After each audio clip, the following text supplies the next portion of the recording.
Good morning, my friends. Welcome to our New Testament challenge. Today I'm going to be sharing with you some thoughts and reflections from the third chapter of the book of Colossians. So, the section title in my Bible for chapter 3 is New Life in Christ. So, he says, if you've been raised with Christ, seek the things that are heavenly, seek the things that are above. Put away the things that are and he uses the term things that are earth. He's not saying that the spiritual is only good and the earthly is evil, but he uses the terms earth, things of this world, things that are not focused on our faith in God. So he said, put away the earthly passions, fornication, impurity, passion, evil, desire, greed, get rid of all such things: anger, wrath, malice, slander, abusive language. Do not lie to one another. Put those things away, because we have a different rule of law, a different rule of life. Christ is leading us in a different direction, so we need to set these things aside because they lead us away from God. And so think about this, particularly now.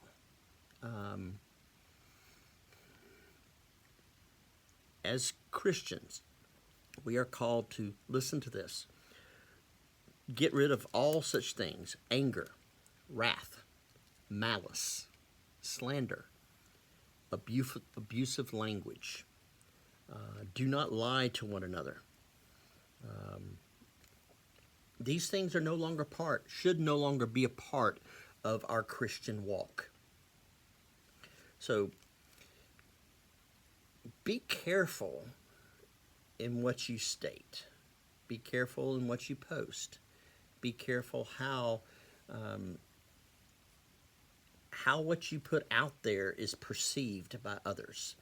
Now, and here's the struggle. The struggle I have, and I think a struggle a lot of people have, is we think it's obvious that this opinion is ludicrous. It is just horrible and just plain wrong, and so we criticize, we make fun of, we ridicule this other opinion, without thinking that there are people out there who look at that opinion and say, you have just ridiculed part of who I am. You've ridiculed something that is very, very important to me, and therefore you have ridiculed me. You have made me angry. We're not angry, but we're causing people to be angry. We're causing anger. And so just, be careful with what you post. Be careful with what you say. It does have an effect. And even if you don't feel these things, sometimes we're kind of passive aggressive. We don't feel them, but we cause people to. And we know that. We know that we're pushing buttons because it's fun. And our friends who think like us, oh, yeah, go, go, go, go. They're cheering us on. But my friends, that doesn't make it right. And it doesn't make it helpful. And it doesn't make it holy. We need to think about what we say. And he says, and Paul is saying here, do not lie to one another. Get rid of these things. Be renewed in knowledge according to the image of our Creator. And remember, there's no longer Greek or Jew, circumcised, uncircumcised, barbarian, Scythian, slave and free, Republican, Democrat. I added that part. But Christ is all and in all. As God's chosen ones, holy and beloved, clothe yourselves with compassion, kindness, humility, meekness, and patience. Bear with one another. And if anyone has a complaint against one another, forgive each other. Just as the Lord has forgiven you, so you must also forgive. Above all, clothe yourselves with love, which binds everything together in perfect harmony. Let the peace of Christ rule in your heart, and be thankful. This is good stuff. necessary stuff. This is what we should be showing the world, how Christians live. This should be the description of every Christ follower. I wish it were so. He continues on in chapter 3. He says, wives, be subject to your husband. No, everybody loves that. But listen to the next one. Husbands, love your wives. Never treat them harshly.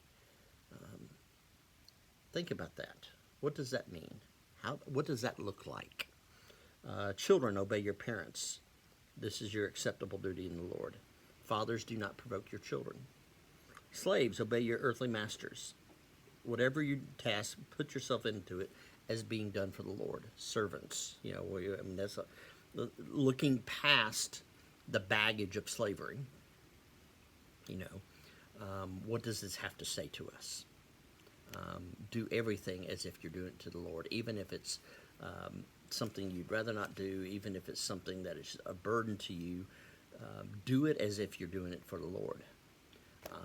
Even if your boss or whoever just ridicules you and never recognizes it, someone does. God does. And so do it with a sense of excellence, a sense of holiness, a sense of obedience to God, and say, Lord, I'm going to do this as a gift to you. I want this to honor you. So think of it that way.